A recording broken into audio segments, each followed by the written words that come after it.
Amém, irmãos. Aleluia. Chegamos aí aos finalmente do capítulo 20, né? Graças ao Senhor pela sua palavra. Cada passo, cada versículo é um ensinamento, é uma revelação. Sim. Confesso aos irmãos que quando eu comecei a ler esse capítulo e esse segmento final aqui, né? Isso já na semana passada, o Senhor, ele me tocou extremamente no coração. Eu estava sábado pela manhã, sábado passado, estudando, lendo a palavra, e me veio um sentimento profundo daquilo que o Senhor tinha colocado nesses versículos, o sentimento que estava no coração de Paulo, e certamente o sentimento que está no coração de Deus por intermédio dessas palavras. E aí eu comecei a ler, e em dado momento fui tomado pela emoção.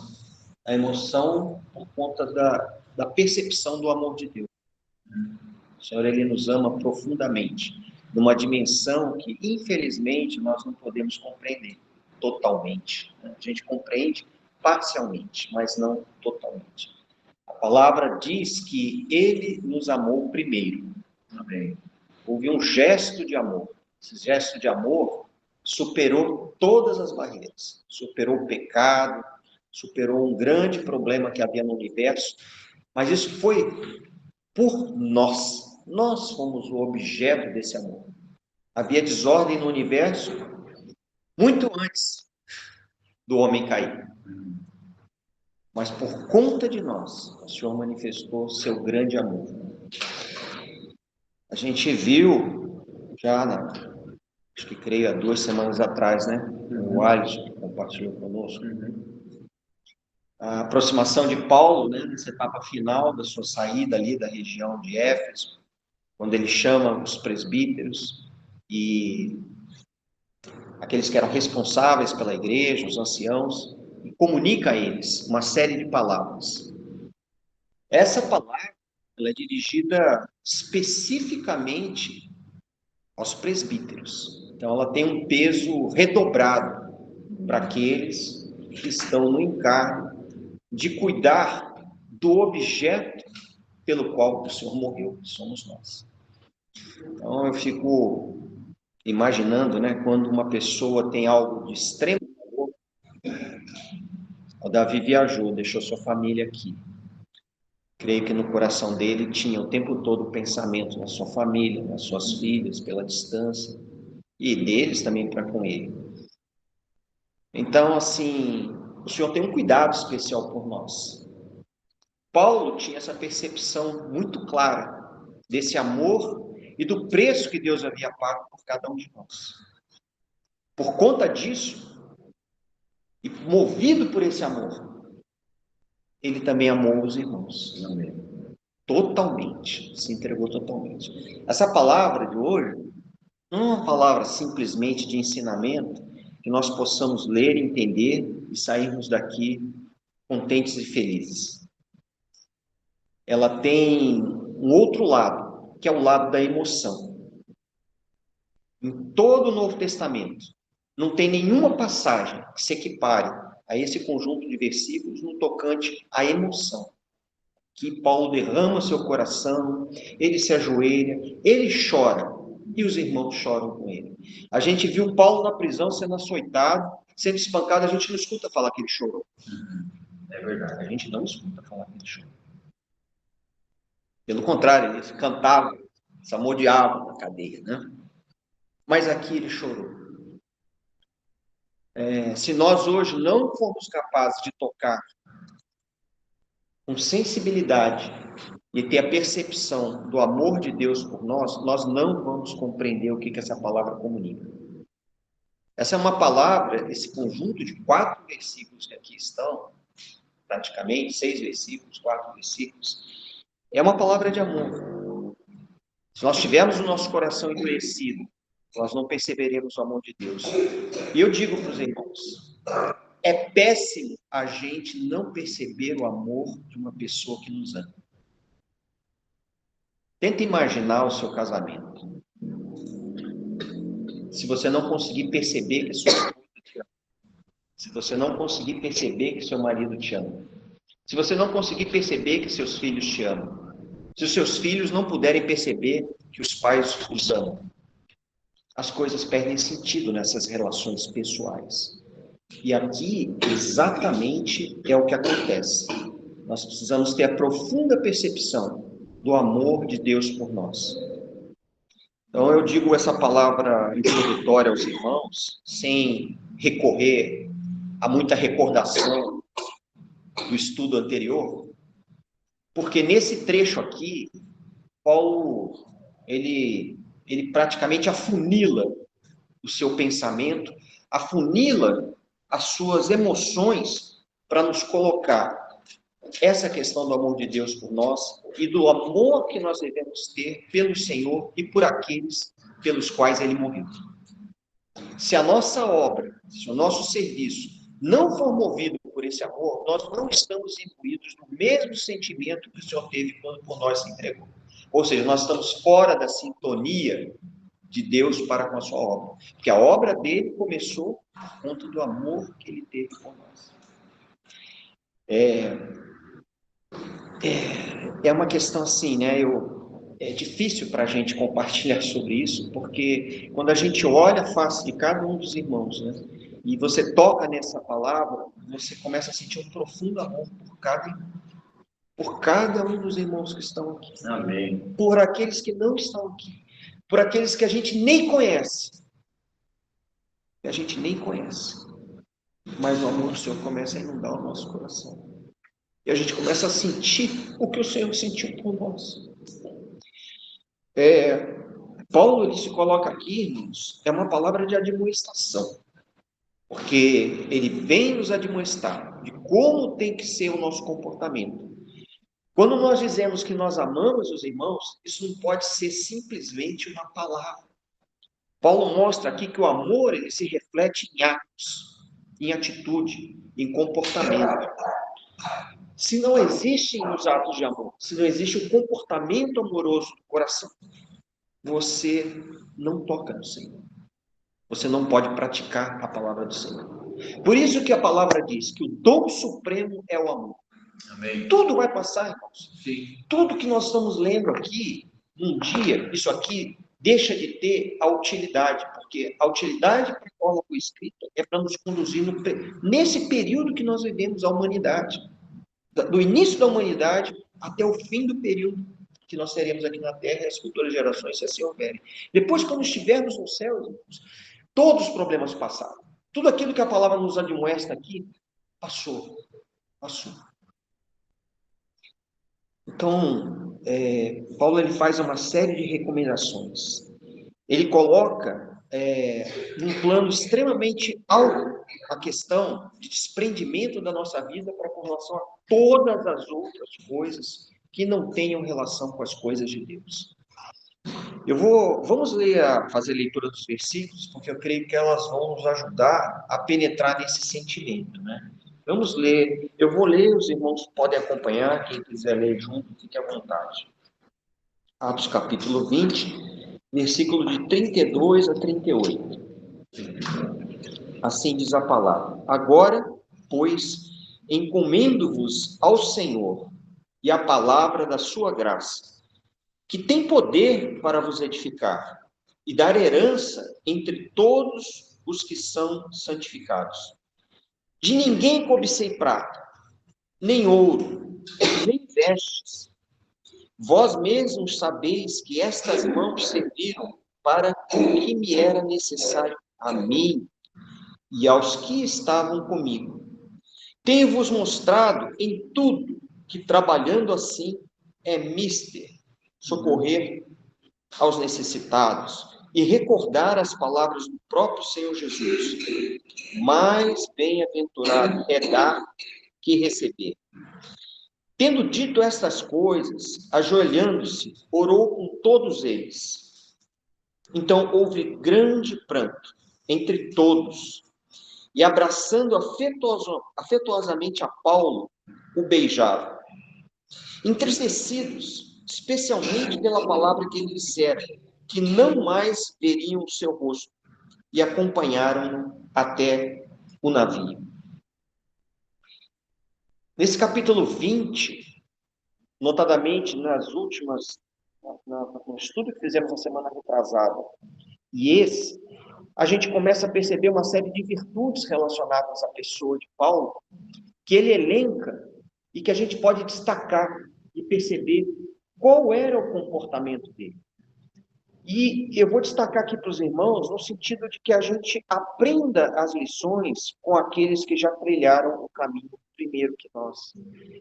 Que o Senhor nos dê sabedoria, né? Às vezes a gente procura caminhos próprios, quando na verdade os caminhos já foram ensinados, né? Os exemplos já foram deixados.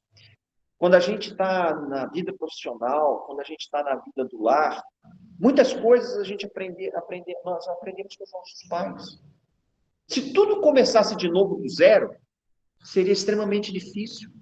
Então aqui Paulo ele se posiciona como modelo para os irmãos, não porque ele tenha um ego, seja egocêntrico, com autoexaltação, mas porque ele já havia percorrido o caminho. Ele sabia qual devia ser o nosso comportamento. Ele sabia como nós deveríamos agir. Então, ele coloca isso de uma maneira clara. Primeiro ponto que nós observamos nesse fechamento aqui do capítulo 20, que encerra um período aí de mais de 3 anos de Paulo vivendo com os irmãos, era uma vida de humildade.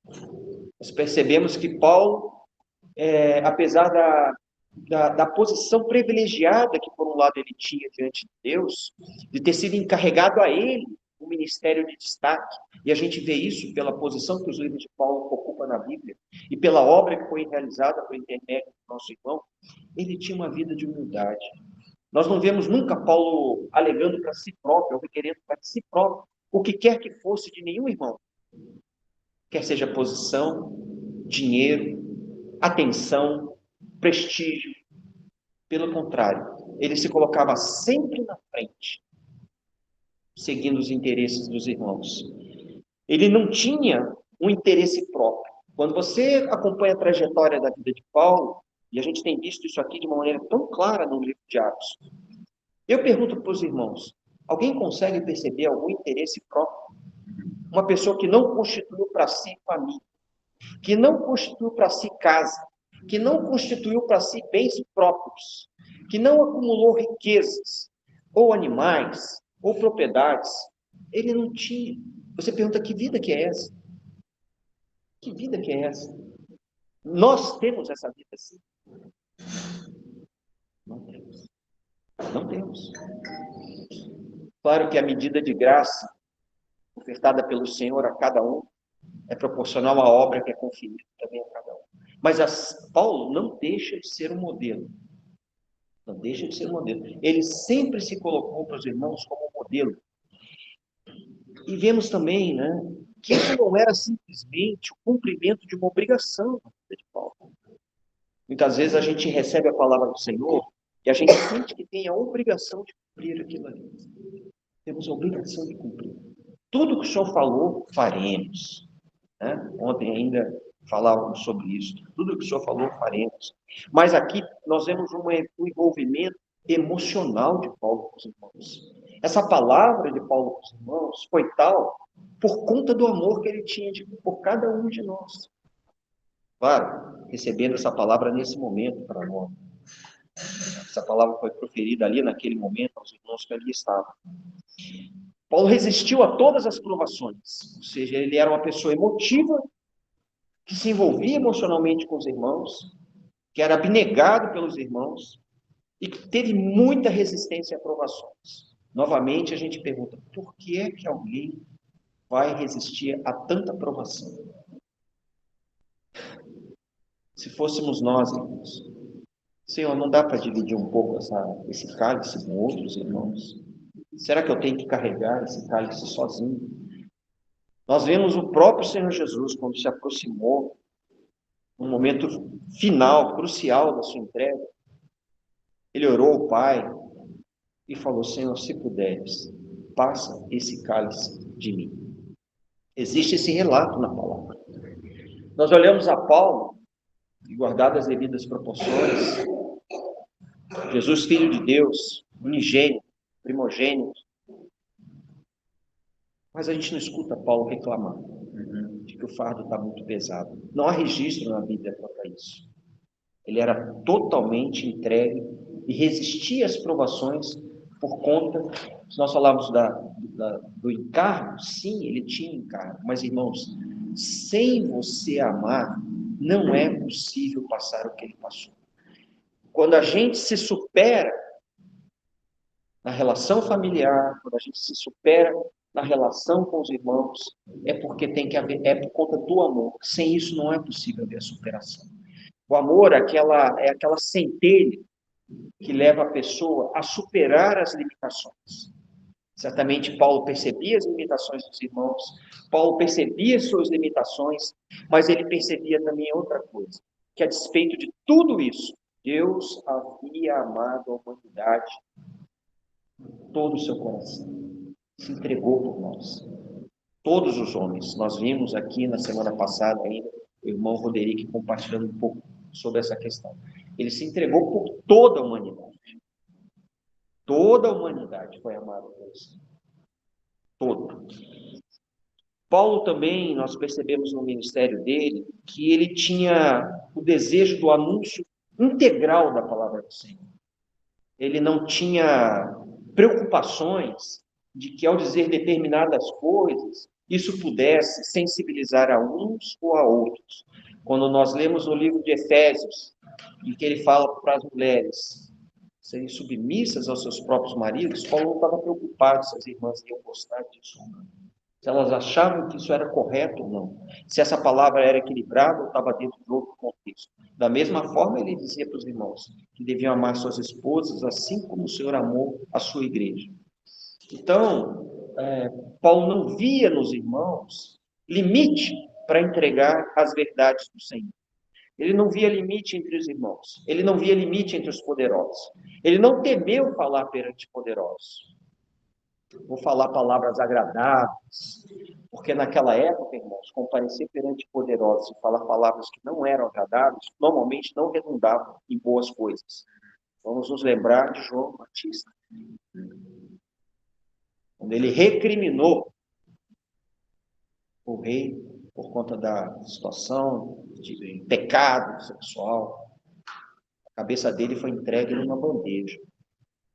Então, Paulo ele não temeu pela sua própria vida ao comparecer perante poderosos. O testemunho dele não era dado escondido nas cavernas, entre quatro paredes apenas. Era testemunho público, nas praças, nas ruas, em todo lugar onde ele passava. Também nas casas dos irmãos. Vivendo com os irmãos a realidade da palavra. E a pregação de Paulo era uma pregação que visava constranger realmente aqueles que o ouviam. Constrangê-los ao arrependimento, constrangê-los a se entregarem ao Senhor, a se entregarem à edificação, a compreenderem a dimensão do amor de Deus por nós. Irmãos, nós temos um lado intelectual muito desenvolvido. Todos nós. Nós gostamos de compreender e ter a lógica das coisas, e entender que as coisas casam, concordam pronominalmente, verbalmente, matematicamente, geograficamente, historicamente, mas o amor não se enquadra dentro das limitações de nenhum tipo de concordância. O amor é absoluto. Quando Deus ama, Ele ama. Amém. E se nós não nos desprendermos muitas vezes da nossa racionalidade, a gente fica limitado para compreender a dimensão desse amor. Paulo também encorajava os irmãos, a gente nesses versículos pode ver um pouco, mas ao longo de todo esse fecho, né, até esse ponto do encaminhamento dele, antes de chegar a Jerusalém, ele trabalhava para o desenvolvimento da fé dos irmãos. Nós sabemos que nós temos essa necessidade. Nossa fé ela precisa ser desenvolvida. E a gente sabe que todo desenvolvimento vem através de um exercício. Se você fala fisicamente, você se exercita, seu corpo se desenvolve. Se você fala mentalmente, Você raciocina, pensa, lê, escreve, estuda, a sua mente se desenvolve, o seu entendimento se amplia. Paulo tinha esse desejo, que a nossa fé, da mesma maneira, por intermédio de todas as circunstâncias que nos cercam, as provações, as dificuldades, que a nossa fé pudesse se desenvolver. Quando a gente percebe que em nós mesmos já não há mais solução, quando a gente percebe que em nós mesmos não há bondade, quando nós percebemos que determinadas circunstâncias da nossa vida, a gente não acha saída. Às vezes você não acha saída numa relação familiar, você não acha saída numa relação pessoal de casamento, você não acha saída numa relação financeira que você está sufocado, está preso, você não acha saída mais na sua própria fé para com o Senhor. Momentos em que às vezes a gente fica apagado, distante do Senhor. Mas o Senhor vem e abana a nossa fé, porque ela nos move mediante essa fé. A fé naquilo que nós não vemos, aquilo que nós não alcançamos muitas vezes e não conseguimos apalpar com as nossas mãos. Então a fé vem para trabalhar e estimular a gente a alcançar esses itens que muitas vezes são intransponíveis para a gente. Então, essas são as atitudes que caracterizaram a vida e o procedimento de Paulo. Quando Paulo chega a esse ponto, ele fala, olha, irmãos, se ele estivesse aqui hoje se despedindo de nós, né? Talvez não houvesse um número maior do que aqui está. Estavam alguns presbíteros ali reunidos e anciãos. Que Paulo fala, olha, eu estou isento do sangue de todos vocês. O que significa dizer isso? Significa dizer que se porventura algum deles caísse da fé, algum deles abandonasse o Senhor, por que razão quer que fosse? Ele fala, não foi por minha razão. Eu fiz tudo o que estava ao meu alcance. Tudo o que eu podia dizer a vocês, eu disse. Tudo o que eu podia fazer, eu fiz. Até os limites das minhas possibilidades, dentro da graça que Deus me deu. Quando a gente olha isso, por isso que eu digo que essa é uma palavra de demonstração. Quando a gente olha isso, a gente pode se perguntar a nós mesmos, até onde nós fomos, por amor ao Senhor e aos irmãos. Quantos passos a gente deu à frente? No sentido de se colocar, a ponto de poder dizer, olha, se acontecer com vocês, não depende mais de mim. Eu fiz tudo o que eu tinha que fazer. Eu estou limpo no sangue de vocês. Quem teve já experiência do perdão, sabe o que isso significa. Quando você perdoa alguém, você tira 10, centenas de toneladas de suas costas. Eu me recordo uma vez, numa das empresas que eu trabalhei, eu me chateei com uma pessoa e falei para ela palavras duras, essa pessoa, mas passado ali aquela fogueira, aquela situação, eu passei uns dias bastante incomodado, cheio de razão, mas incomodado. E voltei a procurar essa pessoa. Eu estava me sentindo muito pesado. E pedi perdão, pedi que me desculpasse pelas palavras que eu tinha dito, pela forma, pelo conteúdo, pela razão. Irmãos, naquele momento parecia que tinham tirado das minhas costas um caminhão que estava pesando. Então, nesse ponto aqui, Paulo ele sai dali numa condição de emoção, mas ele sai leve. Eu não devo nada a ninguém. Não devo nada a ninguém. Não devo nada ao meu irmão Wolf, no que tange as questões da palavra do Senhor. Não devo nada ao Claudião. O Claudião não me deve nada. Nenhum de nós deveríamos ser devedores aos outros no que tange a verdade do Senhor. A falar a verdade, a proclamar a verdade, a testemunhar essa verdade, e a viver isso, e a impulsionar os irmãos. Nós sabemos que, se Paulo fosse a única força motriz nessa situação, jamais ele poderia ter descanso. Mas nesse ponto, o que ele queria ver eram os irmãos com o mesmo sentimento, impulsionando outros. Os presbíteros que ali estavam, né? Os anciãos, essa palavra é para que eles repetissem essa experiência, para impulsionar os demais irmãos. Ao estabelecer esse modelo, ele faz também recomendações. Recomendações quanto à fé e recomendações quanto à vida. Então, quando a gente olha esse conjunto de versículos que aqui está, tem nesses dois grupos de recomendações. Quanto à fé, ele diz que os bispos e pastores e anciãos deveriam cuidar dos irmãos, zelar por eles. A gente sabe que Paulo tinha um zelo tremendo pelos irmãos, por todos aqueles que se aproximavam dele. Ele encampava aquilo, ele abraçava. A gente viu o casal Áquila e Priscila, a gente viu outros irmãos se aproximando, Silas, assim, faria uma lista aqui.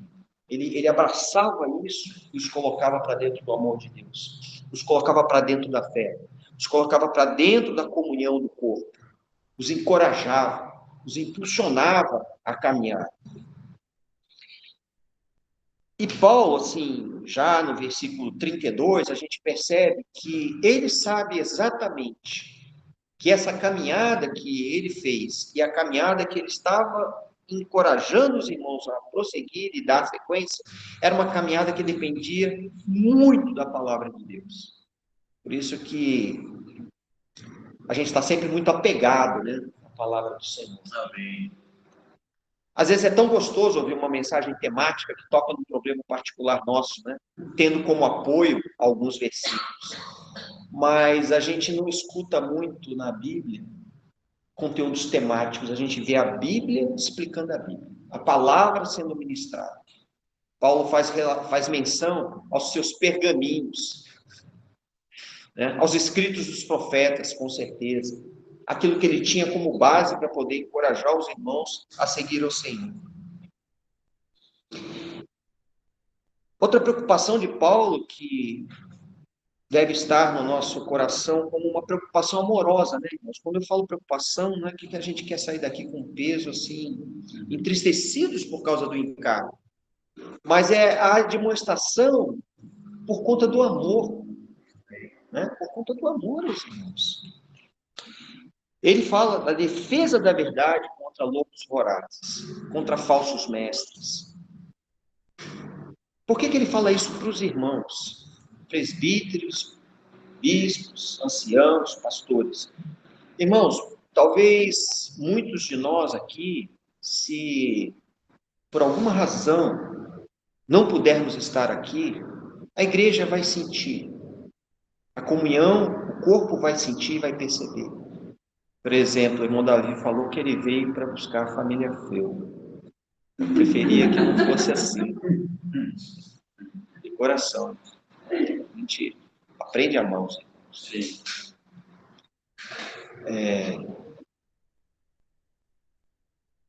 Essa demonstração é porque, por conta dos líderes, irmãos, a gente sabe por onde vem a queda.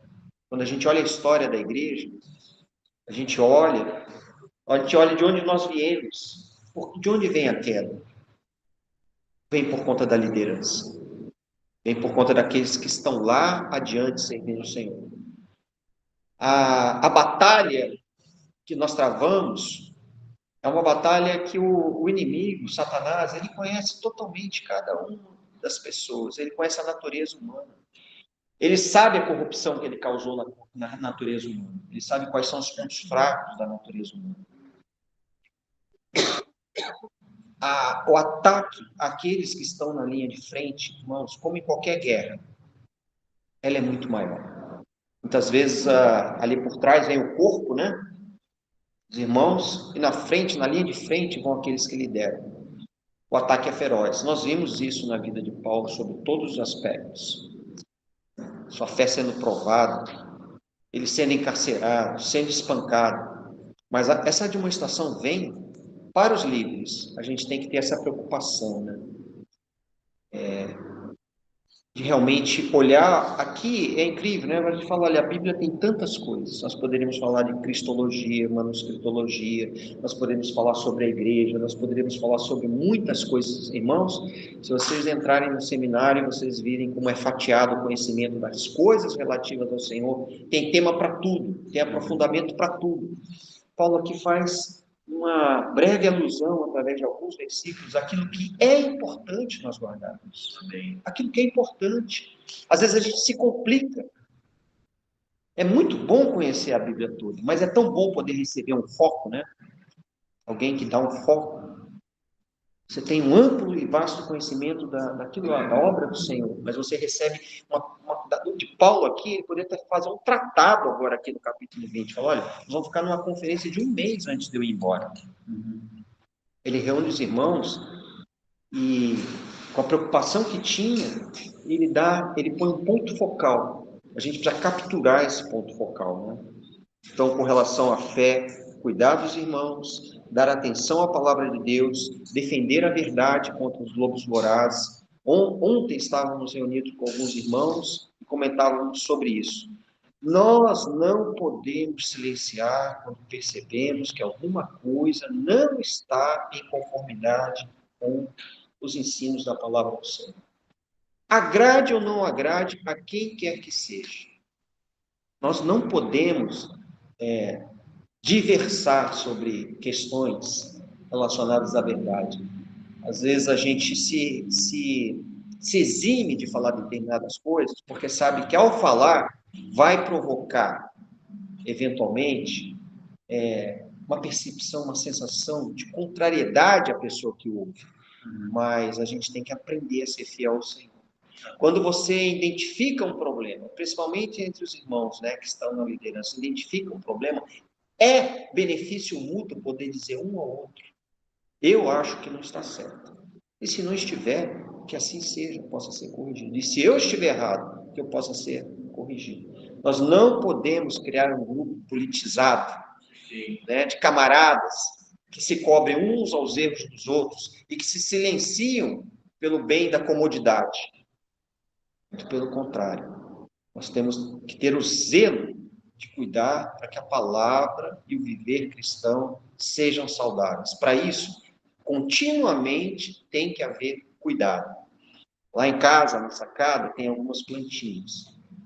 Vira e mexe, eu vou lá com a tesoura, podo, tiro as folhas secas, dou uma ajeitada, ponho um adubo na água, ponho nas plantas, e a gente vê que elas ficam mais bonitas depois, né? Elas ficam mais cuidadas. Esse é o mesmo cuidado que a gente tem que ter com cada um dos irmãos, e principalmente os irmãos que estão na liderança, tem que ter a intrepidez de realmente chegar e falar aquilo que realmente, mediante a palavra do Senhor, ele percebe, seja de errado, seja de certo.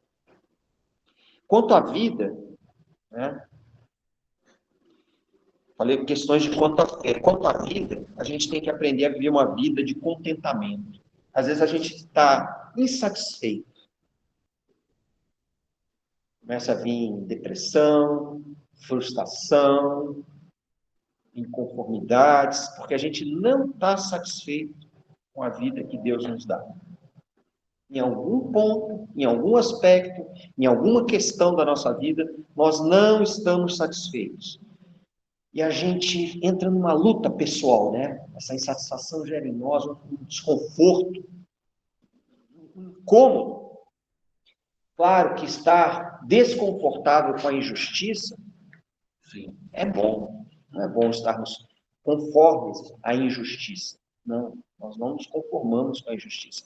Nós não nos conformamos com as mentiras, com as inverdades, mas com relação a tudo aquilo que a gente sabe que vem da mão de Deus, que até onde chegamos, Senhor, eu cheguei até aqui pelas tuas mãos, está horrível. E aí você começa a reclamar. Se eu soubesse, eu nem viria. Eu preferia não ter entrado. A gente tem que aprender a ter uma vida de contentamento com tudo. Isso no aspecto pessoal, dos desejos do nosso coração, daquilo que nós traçamos como planos para a nossa vida, para a nossa carreira, para a nossa família, para as nossas relações pessoais, familiares, interpessoais na igreja. A gente tem que aprender a ter contentamento, sabendo que o Senhor é soberano e que ao estarmos eventualmente nesse ponto de desconforto, é porque tem pontos em nós que precisam ser tratados. O desconforto existe justamente por isso. A gente viu que Paulo, ele em tudo aprendeu a estar contente na presença do Senhor. Em todas as coisas. Isso é uma coisa assim que nos deixa atônitos quando a gente vê Paulo se gloriando nas fraquezas, se gloriando nas situações que ele passava, porque ele sabia que aquilo vinha de Deus. Tem alguma coisa melhor para a nossa vida do que aquilo que vem de Deus para nós? Mesmo quando nós não conseguimos entender aquilo como algo agradável no primeiro momento, perguntar para Paulo se ele queria ser espancado, se ele queria ser jogado no calabouço, se ele queria passar frio, fome, nudez, como ele falou que passou, passar aflições, passar incertezas, ter um espinho na carne que o esbofeteava a todo tempo. Eu acho que ele preferia que não fosse assim. Quem que prefere esse caminho? Mas esse foi o caminho que o Senhor colocou para Paulo.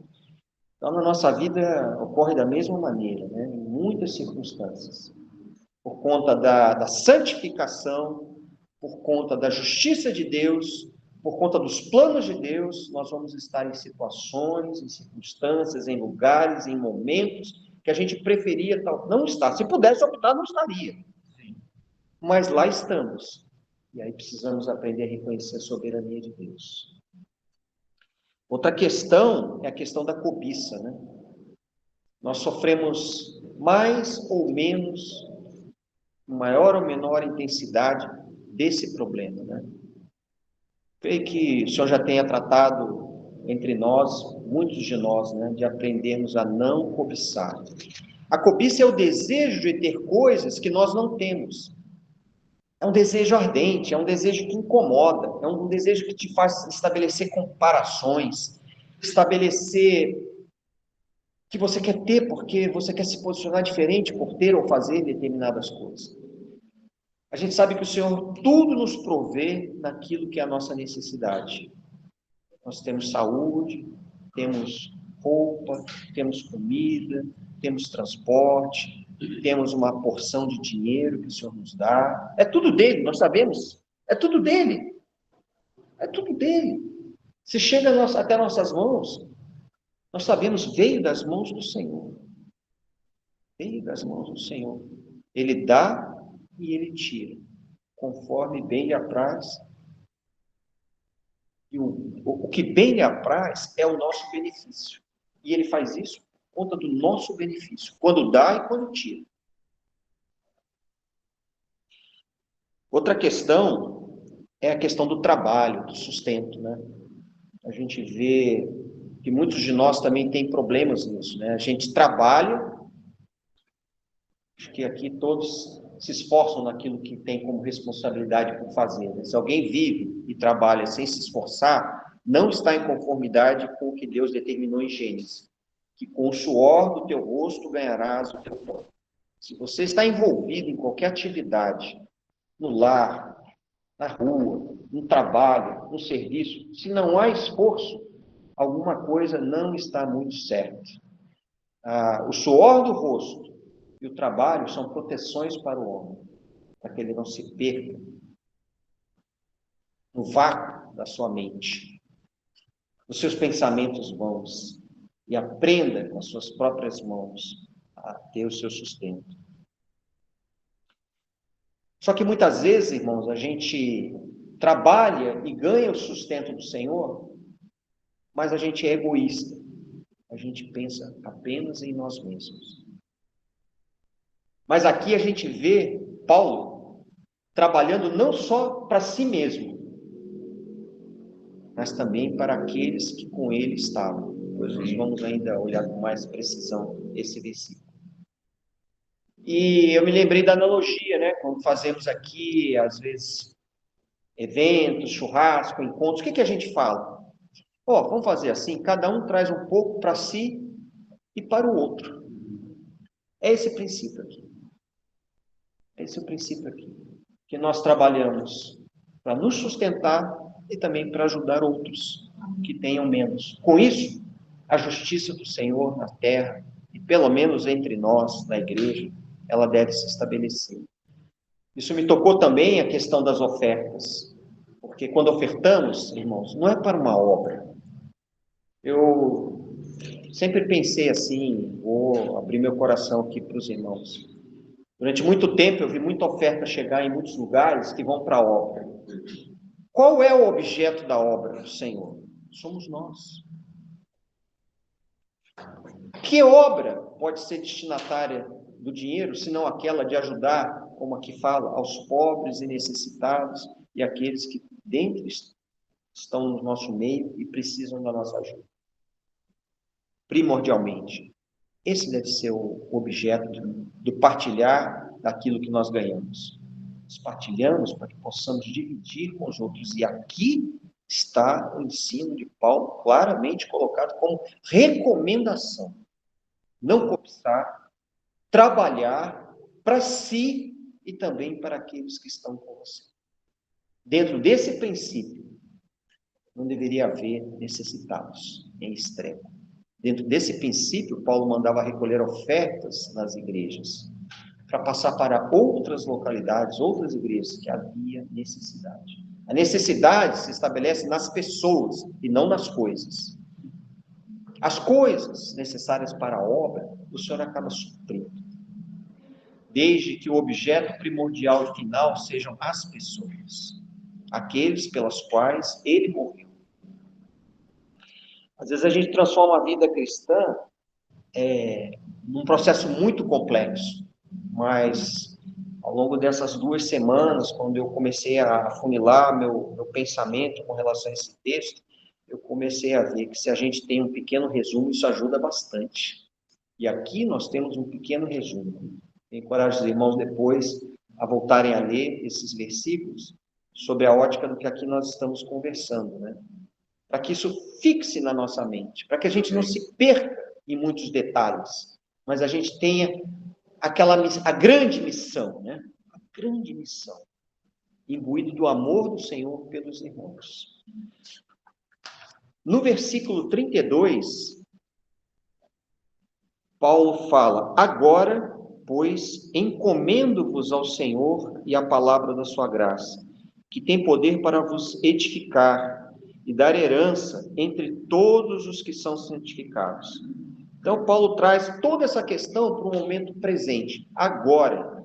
Isso não é para o futuro, isso não estou lidando com o problema do passado, isso é para agora. Paulo saía de lá e a recomendação dele, o cuidado dele, o carinho amoroso dele, de novo, né? Porque ele tinha a nítida percepção de que Deus amava as pessoas pelas quais ele morreu. Deus amava a humanidade, Deus ama a humanidade. Ele fala: encomendo-vos ao Senhor, ou seja, olha, eu vos deixo na mão do Senhor. Eu vos deixo na mão do Senhor. Tem mão melhor para a gente estar do que na mão do Senhor? O rei Davi, em seu pecado grosseiro, quando lhe foi oferecido cair na mão dos inimigos, ou cair na mão do Senhor, ele falou: prefiro cair na mão do Senhor. Ainda que para castigo, eu prefiro cair na mão do Senhor. E aqui Paulo fala: encomendo-vos ao Senhor e a palavra da sua graça. Então, quando fala aqui o Senhor, a gente sabe que na presente era que nós vivemos, o Senhor está no nosso meio por intermédio da atuação do Espírito Santo. O Senhor ressuscitou, quando o Espírito de Deus foi soprado, ele falou: Espírito Santo vos louvo. Ele vos acompanhará até o fim dos tempos. Então, o Espírito Santo do Senhor, ele está aqui conosco, durante toda a nossa vida. E Paulo frisava isso aqui: olha, eu vos entrego ao Senhor, ao Espírito Santo, e a palavra da sua graça. Ou seja, a insistência que a gente tem, né, movido certamente pelo Espírito Santo, de que nós precisamos conhecer a palavra da sua graça. Amém. Sem isso, a gente não tem entendimento, a gente não tem a razão e a compreensão adequada. Então, Paulo aqui deixa claro: olha, vocês precisam continuar na perseverança na palavra do Senhor.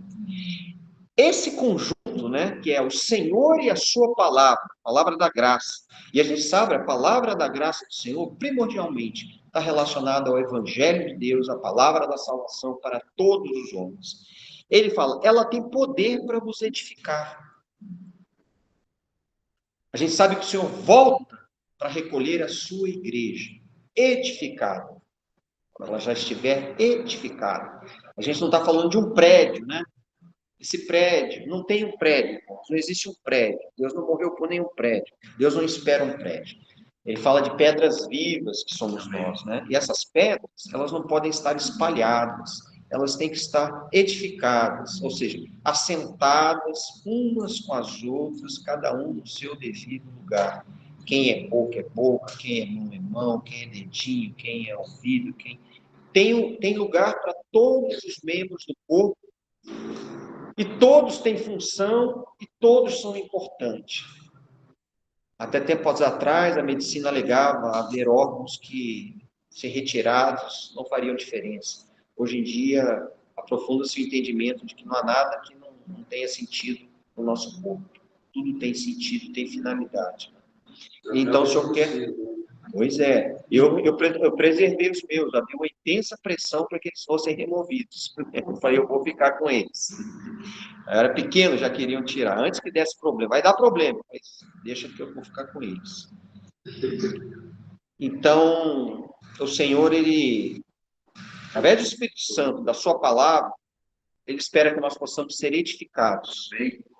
E também, nesse caminho, a gente tem uma esperança. O que movia, nós já falamos, o que movia Paulo, além do amor, né? Amor abnegado, o que movia Paulo? Ele enxergava uma herança. Sim. Irmãos, imagina que o seu pai falasse, olha, vai chegar um momento que eu vou liberar essa herança para você. Uma grande herança. Vamos fazer uma analogia aqui, simples, dentro daquilo que comove muito o ser humano, né? Bens, dinheiro, terras, possessões. Tem uma grande herança para vocês. O Senhor tem uma promessa para nós, de uma herança imarcessível, reservada nos céus, para todos nós.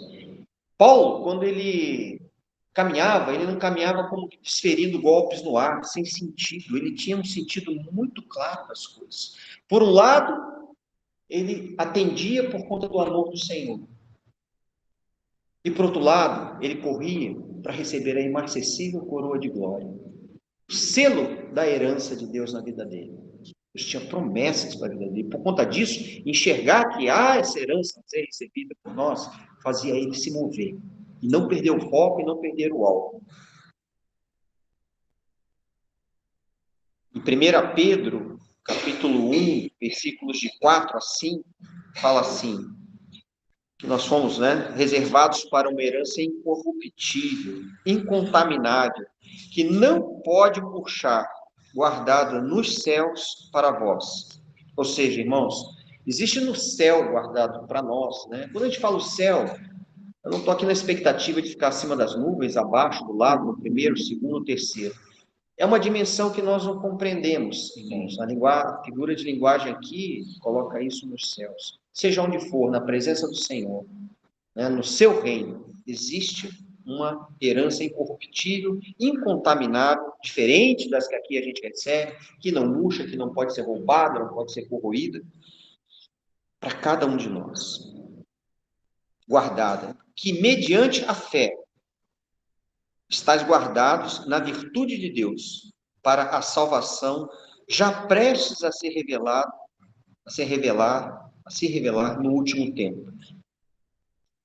Então, irmãos, nós caminhamos ainda pelo versículo 32 e verificamos que tem uma herança para ser recebida por nós. Agora, essa herança é para todos os que são santificados. Se você não for santificado, você não está habilitado a pôr a mão nessa herança. Porque essa herança, ela é incorruptível, incontaminável. Você não pode contaminar a tua natureza algo que é puro, algo que é santificado, algo que, né, foi separado como incorruptível e incontaminado. Por isso, nós precisamos passar pelo processo de santificação. Então, os irmãos percebem aqui apenas no primeiro versículo, que é o versículo 32, a dimensão do que significa essa palavra que Paulo está falando para os irmãos. Né? Que a gente tem que estar guardado pelo Senhor, a gente tem que estar ligado à palavra do Senhor, mediante a graça dele que opera em nós, para que nós possamos edificar, não com madeira, palha e feno. A gente vê muito aí no mundo, né? Pseudas edificações de coisas de Deus, com coisas que vão ser queimadas lá na frente, não vão resistir à presença de Deus, para que possamos ter herança e recebê-la através da santificação. Ainda em Efésios, capítulo 5, versículo 26, Paulo fala como nós somos santificados. Isso remete de novo ao início desse versículo 32. Ele fala que nós somos santificados, né? Ele fala, para a santificar, referindo-se à igreja, que sabemos somos nós, purificando-a com a lavagem de água pela palavra. Falei hoje para a Fernanda, minha bicicleta está totalmente suja, está toda suja. Vou marcar uma data lá para ir limpar, né? Irmãos, vira e mexe, a gente está precisando ser santificado um pouco mais, né? Lavado pela palavra. Quando a gente escuta a palavra do Senhor, quando a gente recebe uma demonstração, um encorajamento, seja o que for que vem da palavra do Senhor, cada palavra, cada versículo, cada vírgula, cada contexto, ela serve para nos lavar. A gente sabe como é a nossa condição quando a gente entra, muitas vezes, numa reunião. Quando a gente se agrega e congrega, aí vem a palavra e a gente sente que foi lavado. Como tomar um banho e se sentir bem depois, né? Para mim, chegar em casa no fim do dia assim, tomar um banho, é uma das coisas mais importantes. Eu adoro. Tomo um banho aí, que delícia, né? Você sai daquela carga do dia que você passa, né? No versículo 33, Paulo volta a essa questão de ninguém cobicei prata, nem ouro, nem vestes. O Senhor nos guarde disso, né? Não queremos ficar cobiçando nem prata, nem ouro, ou seja, a gente não quer cobiçar dinheiro de ninguém. O que o Senhor nos der, está muito bem dado. Eu não quero mais do que ele me dá. Pode ser que ele vai me dar muito mais, ou pode ser que ele não vai dar muito mais.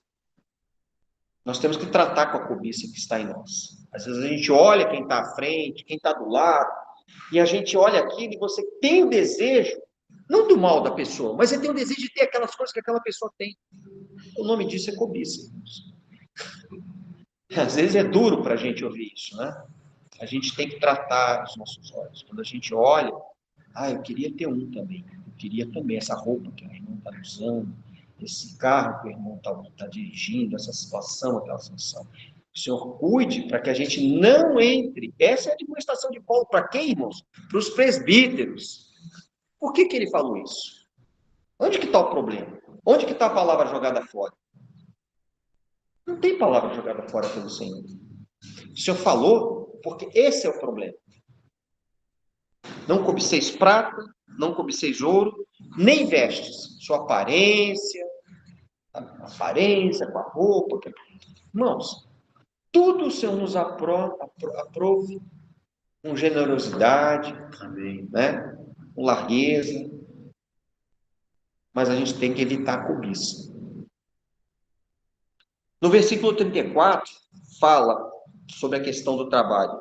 Vós mesmos sabeis que estas mãos serviram para o que me era necessário. Ou seja, trabalhamos primariamente para aquilo que nos é necessário. E Paulo coloca nessa ordem. Ele falou, trabalhei, né? Essas mãos serviram na ordem, para o que me era necessário. A mim, e aos que estavam comigo. É o princípio, né, da gente ter o coração mais alargado e perceber que a gente não trabalha só para nós. E ao ver o outro necessitando, fala, o problema é dele com Deus que não supriu a ele. Esse é um coração mesquinho. Esse é um coração avarento. Que às vezes a gente tem. Como é que ele deixou chegar nessa situação? Às vezes acontece da gente fazer esse julgamento. Aqui, Paulo não coloca a condição. Ele simplesmente abre o coração e fala, olha, eu trabalhei para mim, para as minhas necessidades, Ou seja, quando ele fala necessário, né? É necessidades. As necessidades. E os que estavam comigo. Paulo se refere aqui também, tem em contexto de Atos 18:13, quando ele começa a montar tendas, né? Ele era do mesmo ofício, ficou com eles e trabalhava para ele e provavelmente para ajudar aquele casal. Aí a gente começa a entender que não era só porque ele precisava de um trabalho, pois ele tenha percebido também a necessidade daquele casal de uma ajuda para que pudesse fazer o que precisava ser feito. E confirmado por Coríntios, 1 Coríntios 4:12, quando a gente não pode ser negligente, né, irmãos? Assim, a gente sempre tem uma dose de preguiça na nossa vida, né? Preguiça é um negócio que bate, muitas vezes já começa de manhã a preguiça. Você, em vez de levantar animado, você levanta com preguiça, de levantado. Mas em 1 Coríntios 4:12, Paulo fala assim: e nos afadigamos, trabalhando com as nossas próprias mãos. Irmãos, se você trabalha e não se afadiga, eu não consigo te encaixar nesse versículo 12 da recomendação de Paulo. Nós nos afadigamos. Por quê? Porque, irmãos, isso é em conformidade com o que Gênesis, o Senhor falou: com o suor do teu rosto ganharás o teu pão, farás as tuas atividades, quer sejam no lar, com os filhos. Não dá para ser diferente enquanto não houver remissão total nessa terra, enquanto não estivermos na presença do Senhor. Isso é proteção para nós. Isso é bênção para os outros.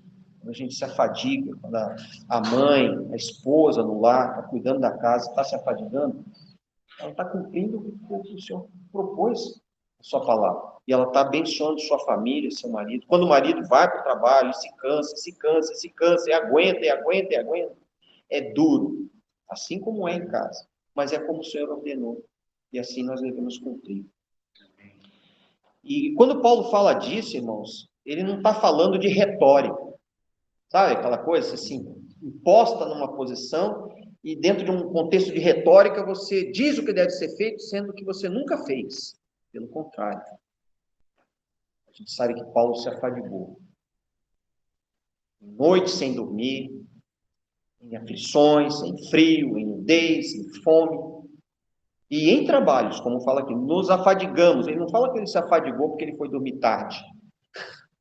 Ele não se afadigou porque ele estava até a noite na rua, porque ele estava fazendo outras coisas, correu 50 quilômetros de bicicleta. Não, ele não está falando disso. Ele está falando que ele se afadigou porque ele estava trabalhando. Nós precisamos nos afadigar com as nossas próprias mãos para benefício nosso e dos irmãos.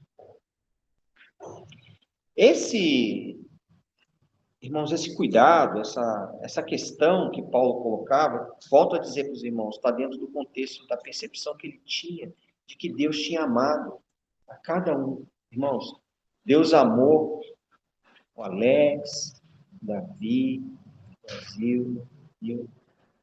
Cada irmão, cada um dos que aqui estão. O meu irmão, o Claudião, a Sandra, ele amou. Ele pagou um preço altíssimo. Imagina você tem alguma coisa que você pagou por um preço altíssimo. E você confia em alguém para cuidar. Cuida para mim. Cuida para mim.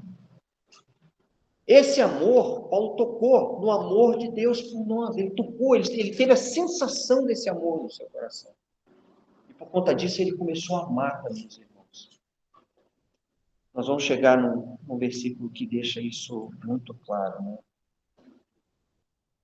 No versículo 35, ele fala ainda dentro desse contexto: tenho-vos mostrado que em tudo, que trabalhando assim, é mister, ou seja, é o mais importante, o primordial, o fundamental. Esse mister aqui, esse é o significado, fundamental, é socorrer os necessitados e recordar as palavras do próprio Senhor Jesus.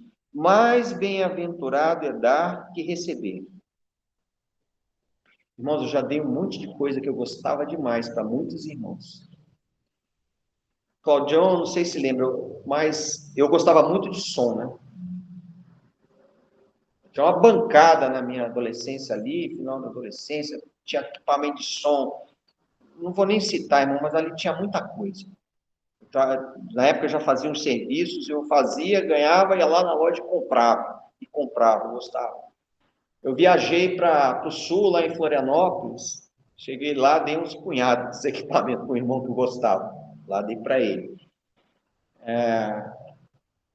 Cheguei até a ouvir uma vez, por que você está dando essas coisas? Falei, porque eu estou amando esse irmão. Realmente eu tinha um amor pelo irmão, um carinho por ele. Falei, eu vou dar para ele. Aí cheguei aqui em Campinas, ainda tinha sobrado mais uns punhados desses equipamentos aí. Eu tive um sentimento de dar, porque é como fala a palavra, né? Mais bem-aventurado é dar do que receber. Você se sente muito bem, é uma sensação, irmãos. Não quando você dá algo que não tem valor. Principalmente para você, não tem valor nenhum para mim. Eu vou dar lá, doação para os refugiados lá de os naufragados do Rio Grande do Sul. Sobrou. Eu separei roupas lá em casa, mas eram roupas que eu não usava mais. Eu não tinha tanto apego. Mas quando realmente você tem coisas que você dá valor e realmente você entrega, isso tem valor diante do Senhor, principalmente se for por amor aos irmãos, né? Quando eu falo isso, irmãos, é uma coisa muito simples. Às vezes a gente coloca isso num patamar aqui, mas o que eu vou dar? Irmãos, são gestos, são atitudes. Né? Esse mesmo irmão me deu uma camisa de ciclismo, que eu uso aí com frequência, essa camisa dele. Né? Eu gosto de usar porque eu lembro dele, sei que ele gosta de mim. Saio com essa camisa muitas vezes aí para andar. Então, essa demonstração, irmãos, traz uma pergunta para nós. Você quer ser bem-aventurado? Apocalipse fala que bem-aventurado é aquele que lê e ouve as palavras que ali são escritas. Já lá na largada de Apocalipse tem uma bem-aventurança, se você busca essa verdade. Aqui tem uma bem-aventurança, né? Mais bem-aventurado é dar do que receber. Você quer essa bem-aventurança ou você abre mão da bem-aventurança porque você está apegado aos bens, ao dinheiro, às coisas? O senhor aqui também, né? Paulo. Veja, irmãos, eu estou aprofundando bastante, mas os temas são os mesmos, né? Estou aprofundando a questão no intuito de realmente sensibilizar os irmãos, né? Mas a questão é a mesma, é muito simples. Paulo está apontando um caminho muito simples aqui para receber a herança e estar nos céus, para ser santificado e poder estar diante do Senhor, para viver uma vida, né, de bem-aventurança. Né? Dar do que receber. Em Lucas 14, o Senhor dá o exemplo, novamente dentro desse contexto, versículo 12, e dizia também ao que o tinha convidado: quando deres um jantar ou uma ceia, não chames os teus amigos, nem os teus irmãos, nem os teus parentes, nem vizinhos ricos, para que não suceda que também eles te tornem a convidar, e assim seja recompensado. Claro que aqui foi usada uma linguagem bem direta, né? Não significa que você vai dar a festa e vai chamar todo mundo que está na rua, que você não conhece, o drogado, o assassino, o criminoso, mas é no sentido de que você não está esperando que a pessoa venha a retribuir. Você está dando desprendido do sentimento de espera de retribuição. Muitas vezes a gente faz as coisas e espera uma retribuição.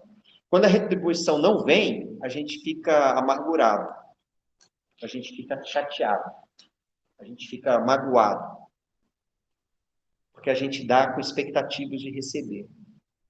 Mas o exemplo, quando a gente dá, dentro do contexto do versículo 35, é de que a gente dê sem expectativa nenhuma de receber. No versículo 13, que fala, né, quando fizerem o convite, chama pobres, aleijados, mancos e cegos. E o 14, serás bem-aventurado, porque eles não têm como te recompensar de novo, mesmo que ao final do versículo 12, e seja-te isso, a gente não vai estar esperando essa recompensa, né? 14, serás bem-aventurados, porque eles não têm como te recompensar, mas recompensado te será na ressurreição dos justos. Irmão, qualquer recompensa que a gente receba aqui, vai ficar por aqui. Sim. Se por muito também nós não as gastarmos ou delapidarmos, ou ficar as traças, ou seja, roubado. Mas a recompensa que nós queremos acumular é aquela que vai estar reservada nos céus para a gente. Então, quando a gente dá, a gente sabe que está sendo reservado lá nos céus a recompensa. no reino da justiça, porque o Senhor é justo para recompensar aqueles que agem justamente. Isso é tão duro na nossa vida, que em Marcos 10, um jovem se aproxima do Senhor e pondo-se a caminho, correu para ele um homem, o qual se ajoelhou diante dele e lhe perguntou: bom mestre, no versículo 17, que farei para herdar a vida eterna? O que você vai fazer, meu irmão, para herdar a vida eterna? O que nós vamos fazer para herdar a vida eterna? E aí o Senhor, sabendo dessas mazelas que Paulo falou aqui, né? As mazelas do homem, cobiça, ambição, ele fala, ele põe à prova aquela pessoa. Versículo 21, Jesus olhando para ele, o amou, você vê que é por amor, né? É por amor, né? Tudo isso que a gente está falando aqui é por amor. E disse, falta-te uma coisa, vai, vende tudo quanto tens e dá aos pobres, e terás um tesouro no céu. Vem, toma a cruz e segue. Isso foi dito a essa pessoa para expor a questão de onde estava o coração dela. O Senhor não está pedindo que a gente venda tudo e amanhã vai viver sem nada. Mas é para expor a questão da dureza do nosso coração. E para aquele jovem, isso foi demais para ele. Ele saiu cabisbaixo. Ele falou, não sou capaz de fazer isso. Por quê? Porque está limitado às coisas que aqui ficarão depois.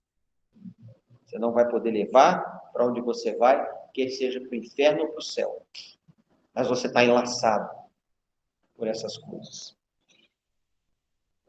Esse é o caminho da cruz. Então, quando Paulo está falando essas questões aqui, ele está indicando que esse caminho, de uma forma ou de outra, é o caminho da cruz. Então, quando a gente fala, puxa, qual é o caminho da cruz para nós?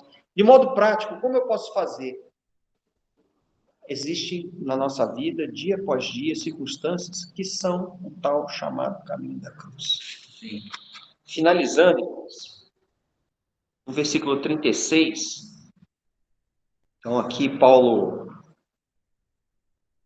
veja a cena, irmãos, tendo dito essas coisas, ou seja, já no versículo 35, ele encerra os eixos principais da recomendação para os irmãos. No versículo 36, e dito essas coisas, ajoelhando-se, orou com todos eles. Então, Paulo, tendo admoestado em amor, ele coloca-se a si mesmo e aos irmãos em oração. Ele não fala, olha, dito isso, irmãos, os irmãos fiquem à vontade para compartilhar. Né? Encerrou a mensagem aqui, fiquem à vontade para compartilhar. A mensagem está dada. Não estava completo. Ele ajoelhando-se, orou com todos eles. Ele não orou por eles, ele orou com todos eles. Todos oraram. Todos oraram. Em 1 Reis 8, tem um relato que, quando eu fiz a leitura, irmãos, aquele dia, assim, sábado passado, tinha ficado bastante constrangido diante do Senhor, né? Que Salomão, ele indo ali por volta do versículo 50, 51, 52, 53, 54, quando Salomão se consagra ao Senhor, ao receber do Senhor o reino de Israel, ele, tendo Salomão acabado de fazer ao Senhor toda essa oração e súplica, estando de joelhos e com as mãos estendidas para os céus, se levantou diante do altar do Senhor, pôs-se em pé e abençoou toda a congregação de Israel. Nossa, esse aqui o gesto é o mesmo. Paulo tinha acabado de abençoar todos os irmãos, através da palavra, através da oração. Salomão fez a mesma coisa. Ele se declarou diante do Senhor a sua vida, consagrou a sua vida diante do Senhor e orou ao Senhor. No 55 diz que ele pôs-se em pé e abençoou toda a congregação de Israel em alta voz, dizendo. E aí tem a oração dele. Então, irmãos, assim, esse coração que aqui é mostrado, Salomão, esse coração de Paulo, que chorou com os irmãos, se ajoelhou, que tinha um relacionamento afetivo, Se nós não temos relacionamento afetivo com os irmãos, algo está errado. Se nós temos um relacionamento apenas social, a gente chega aqui, que legal, cumprimento o Claudião, estico a mão para ele, para o Davi, abraço 1, 2, 3, uma afetividade superficial. Isso está errado. Paulo tinha uma afetividade profunda de amor. Isso é diferente. Porque o amor aqui ensinado por Paulo e pelo Senhor é um amor prático, que doa, que se sacrifica, que entrega a vida, que cuida daquilo que tem valor para Deus e que ama aquilo que Deus amou. Em 1 João, capítulo 5, versículo 1, fala: todo aquele que crê que Jesus é o Cristo é nascido de Deus. Então, nós cremos que Jesus é o Cristo. Nós somos nascidos de Deus. E todo aquele que ama ao que o gerou, quem nos gerou? É o que está no início do versículo. Jesus Cristo, Deus. Todo aquele que crê que Jesus Cristo é nascido de Deus, e todo aquele que ama ao que o gerou, quem nos gerou foi Deus, também ama ao que dele é nascido. Percebe? Vocês perceberam todos? Se você não ama aqueles que são nascidos de Deus, a sua posição, o seu viver como família de Deus, e nós vimos aqui o irmão Rodrigo falando em família de Deus, que nós vivemos em família. A questão do pecado não é uma questão pessoal nossa, um problema nosso. O Senhor encarou como um problema dele, como advogado, levando justiça diante de Deus por nós. É uma família.